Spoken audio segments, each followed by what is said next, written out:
Hi, my name is Andrea, and in this video I will show you how to maintain your cutting or serving board with our WoodArt Istra wood butter.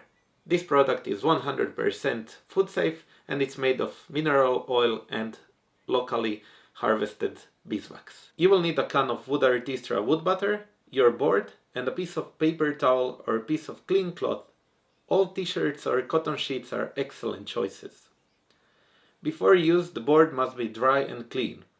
We put the wax on the paper towel and apply it all over the board, and let it stand for 10 minutes.